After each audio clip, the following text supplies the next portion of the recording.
Well, good morning. I hope it's a good Sunday morning for you.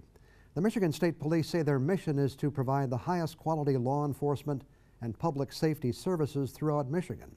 Their vision is to be a leader and partner in law enforcement and public safety with a highly trained full-service state police force that's mobile, flexible, and responsive to emerging public safety needs across Michigan. How are they positioned today to measure up to that mission? We'll talk about that with the man in charge in Upper Michigan, and it all starts right now. From TV6, this is the Ryan Report. Now here's your host, Don Ryan.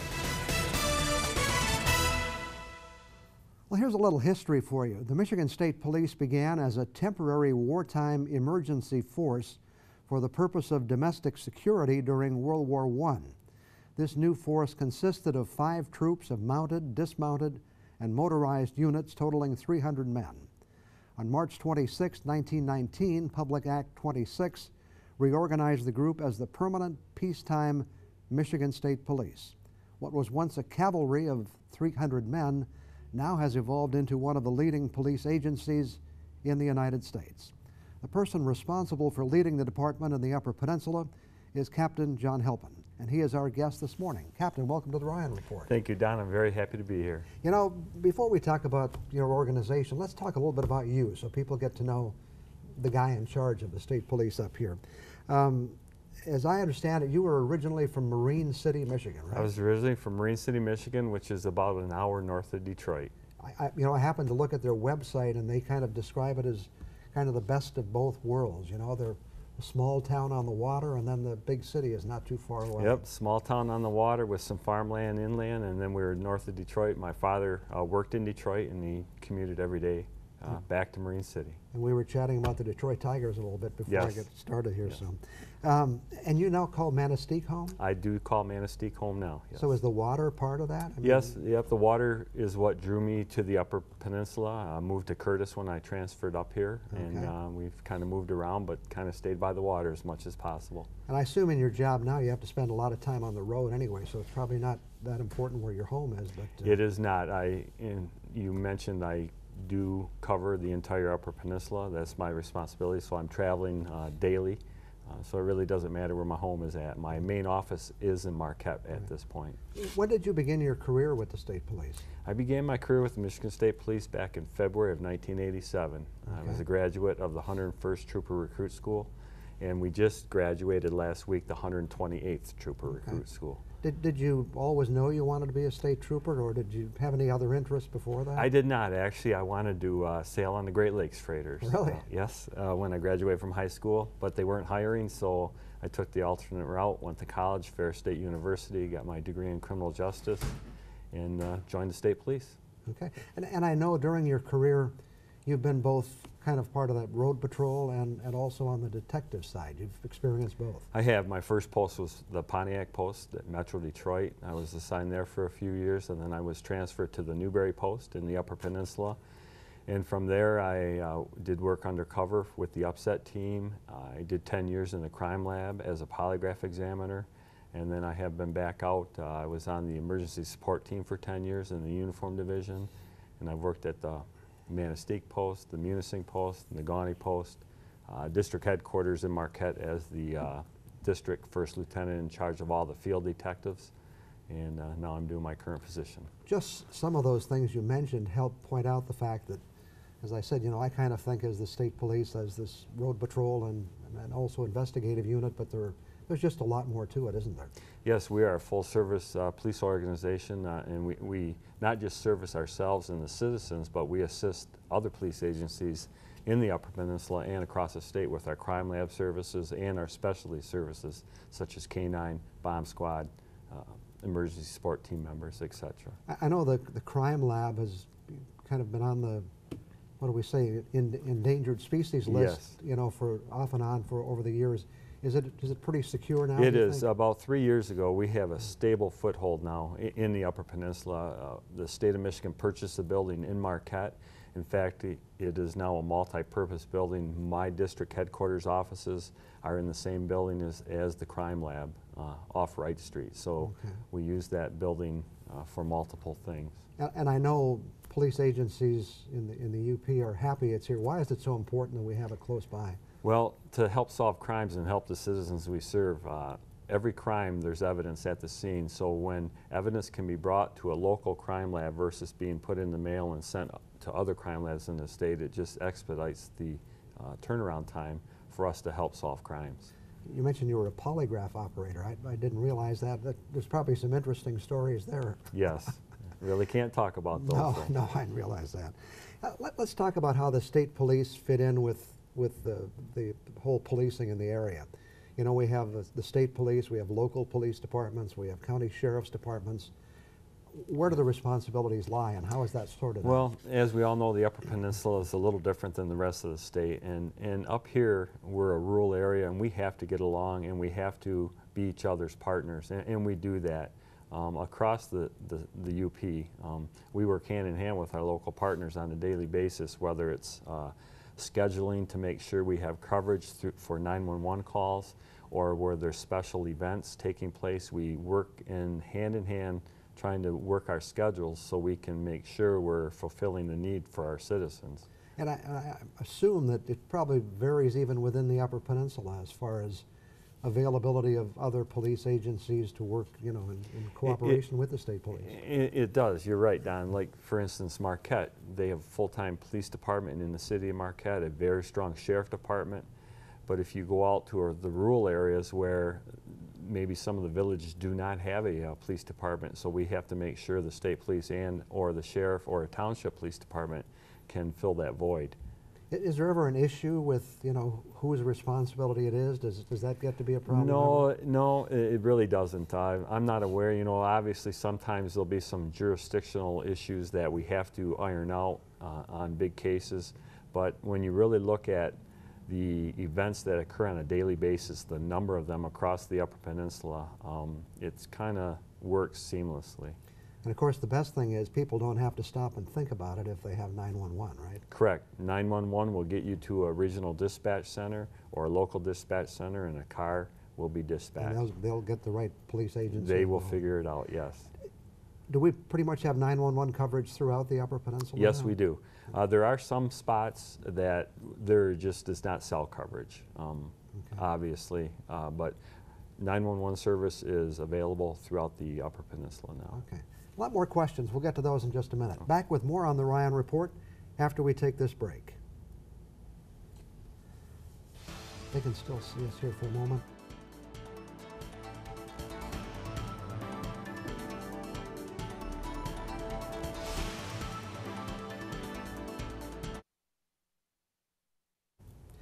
Our guest this morning is Captain John Helpin. He's the commander of Michigan State Police in Upper Michigan. Let's talk about state police in Upper Michigan. You now have 8 posts? 7. 7 posts. 7 posts. And the district headquarters would be 8. And that's really been downsized somewhat, hasn't it? Yes, in 2012 we went through a process, a regional policing process. Actually it started in 2010-11, and we implemented it where we needed to do something with our budget. So instead of laying people, troopers off, we closed buildings.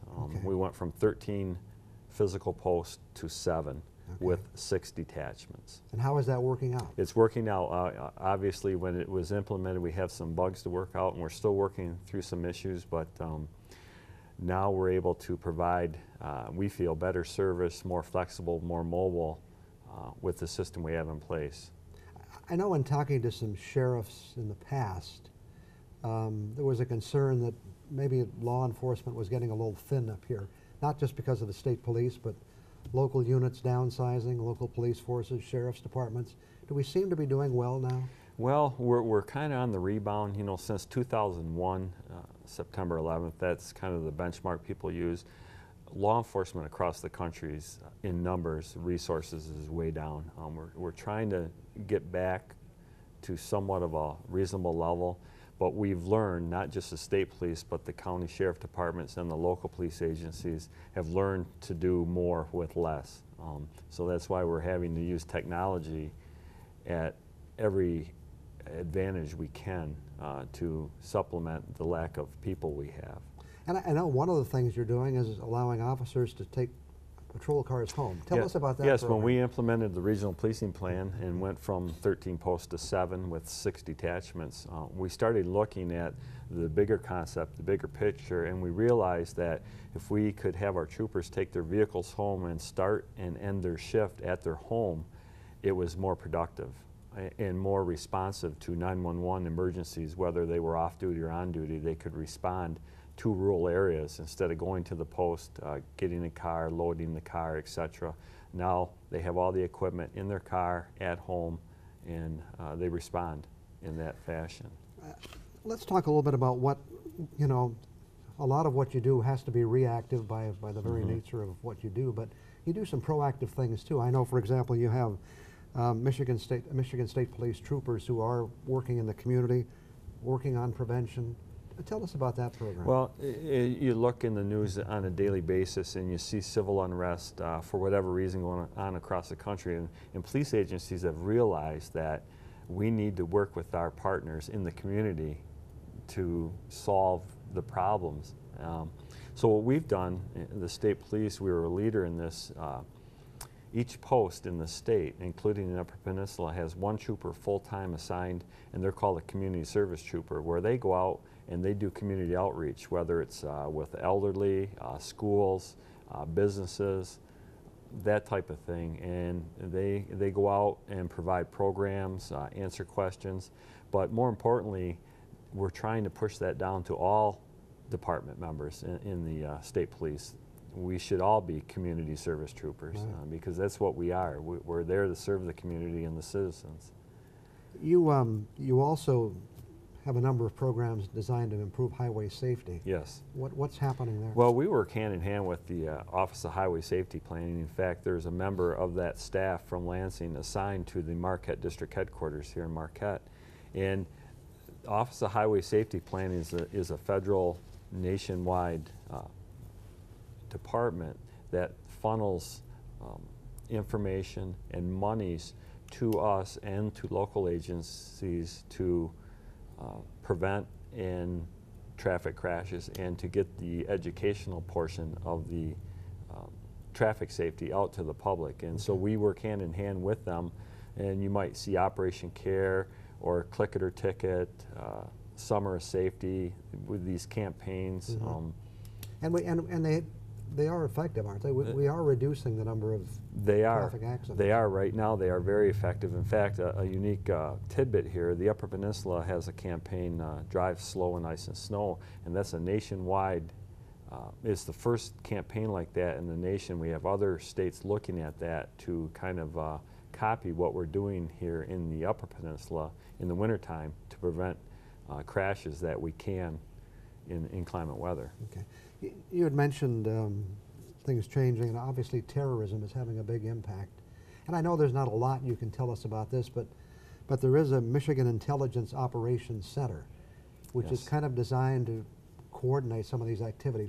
What is that program? Well, you know, going back again to 2011, September 11th, September 11th, 2001, we realized that silos of information, whether the federal people had it or the local people had it or state police had it, that information needed to be shared. Because if agencies were holding on to that information for themselves and they didn't share it, we were missing opportunities to prevent acts of terrorism or crime.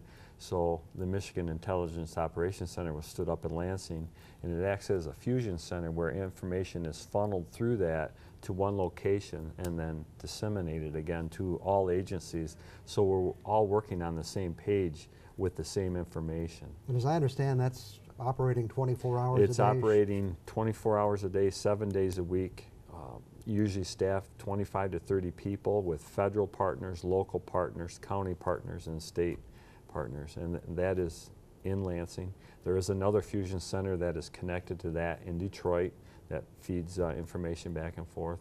And when there's special events such as the Mackinac Bridge Walk that's coming up in our neck of the woods, or the MIS car races down at MIS in Brooklyn, they do workups of any threats that could be possibly out there, and so we're aware of that prior to the event. And now, of course, there's kind of this new concern with individuals, kind of a lone wolf strategy that we have to be concerned about. So we don't take any events like that for granted anymore. We prepare beforehand for scenarios and hope they never happen. But there is a role for the individual citizen in this too, isn't there? To be on the Absolutely. lookout. We have found through the years, and it goes back years, that the citizen is the key component, because if they see something, they need to report something, because our citizens are very smart and they know what's right and what's wrong and what's out of the ordinary in their life, in their neighborhood, in their neck of the woods. They need to report it. It's better to be safe than sorry. Exactly. We have one more break. I'll be back with more on the Ryan Report in just 2 minutes.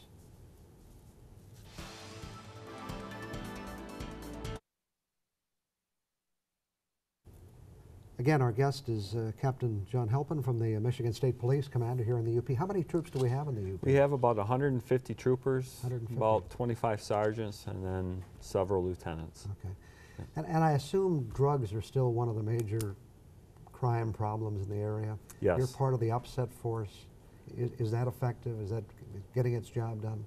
Yeah, I mean, funding's always an issue with upset, but upset's on stable ground right now, and they're out there working daily. It seems like many of the crimes we deal with, 85% of the crimes we deal with, go back to some type of drugs related. And meth is still a huge Meth problem? is huge. In fact, I have some numbers here. Today, as of this morning, Upset has been involved with 67 meth labs, where last year, for the whole year, they dealt with 54 of them. So we definitely are on the increase there. And these are not only criminal activities, but also very costly cleanup, as I They're very understand. costly, and they're very dangerous to innocent people, where the waste could be thrown out on. We found them on playgrounds, on snowmobile trails, on hiking trails, and that waste is very dangerous, and that's the big issue here.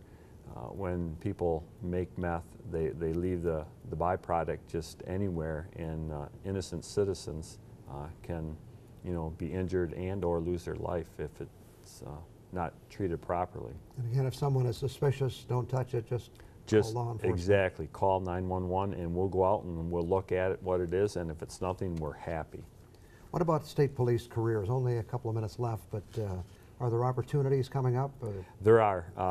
Just like I mentioned earlier, we just graduated the 128th Trooper Recruit School last week. Our next school for troopers is scheduled for June 5th of 2016. So if people are interested, go to the Michigan.gov MSP website and they can get all the information. We have a recruiter that works out of the Negaunee post, Trooper Andy Brigling, and be more than happy to reach out and contact people and talk about a career. It's a great career. Yeah, although it's a tough time. A lot of pressure being put on police officers today with all that's happening, and certainly it puts more pressure, but it must all be part of the training that goes into being a police officer today. Yeah, the training that we receive basically gets you ready for anything, and I think a lot of the pressure is coming from the 24/7 news cycle we have and social media, but police officers still are out there trying to do the good thing, and that can be the same thing for 50 years ago. They wake up every day and they want to help, and that's what we do. And I'm glad they're there. Yeah, thank you. Thanks very much for coming in this morning, Captain. Appreciate it very much. It's my pleasure. I'll be back with some more thoughts for you after we take this break.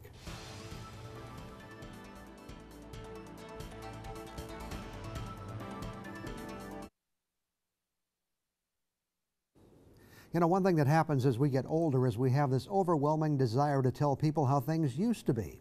I know for a fact that a lot of things are better today than they were before, but not everything is as good as it was in the good old days.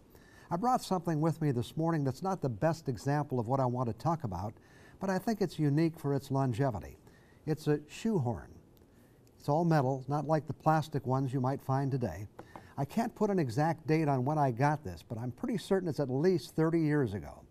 I acquired it at the Allen Edmonds Shoe Company's factory outlet store on the outskirts of Milwaukee. On that same trip, I also bought the most expensive pair of shoes I ever purchased, a pair of men's wingtip Oxfords. Now, why should you care about any of this? You probably shouldn't. But the point I want to make is that unlike today, when it seems almost everything we buy is pretty much disposable, there was a time when we bought stuff that lasted. This shoehorn isn't a great example because it doesn't have any working parts, and unless you bend it, it will pretty much last forever. But the fact is, and I'm kind of embarrassed to admit it, if you looked in my closet, you would find the pair of shoes I bought that day 30 years ago. I had new soles and heels put on at least a couple of times, but the shoes are still there. I can't remember the last time I wore them. It's been a very long time, but maybe one of these days I'll polish them up and wear them again. Now, I don't want you thinking that I still have every pair of shoes I ever owned. These just happen to be special, but they are a good example of how things have changed. We still have some shoe repair shops, but for the most part, that's not what we do today. We either wear them out or get tired of them and toss them out. Television sets are a better example. I can remember the days when you looked inside your TV and found a lot of different shaped tubes. If your set stopped working, you could take out some of those tubes and bring them to a place that had a tube tester and try to fix it yourself by replacing them. It was better to call the TV repairman and let him do it, and he usually could get your set back in working order. Well, today that rarely happens. First off, TV sets don't have tubes anymore, but we pretty much use them until the sets stop working and then throw them away. It's that way with a lot of electronics like computers and cell phones. There are exceptions, but for the most part, they aren't really designed to be repaired, and there aren't a lot of places providing that service. One of the good things that has happened with things like TV sets and electronics is that unless you get a lemon, they pretty much tend to be problem-free. And if we're lucky, we get tired of them before they wear out because we want something bigger, faster, or better. In some way, no doubt about it. We live in a disposable society. That's one of the reasons we have mountains of trash at places we call landfills all over the country. And the moral of this story is, well, we all get old and broken down and worn out. I guess that's just the way it's supposed to be. However, unlike so many things we buy, thanks to modern medical care, we can often get repaired. At least that's the way it is today, and that's one of the things we can do better than we did in the good old days. I'll be back in 2 minutes. So if you enjoy the show and know you're going to miss it some week, there's no need to be concerned. It's also available on the internet if you go to uppermichigansource.com. If you have any thoughts you want to share with us, drop us an email at theryanreport@chess.tv. Thanks to Michigan State Police Captain John Helpin for coming and joining us this morning. His organization plays a major role in public safety. It was interesting to get some insights into their operations here in Upper Michigan. Today's show is next. Have a great day. See you next Sunday.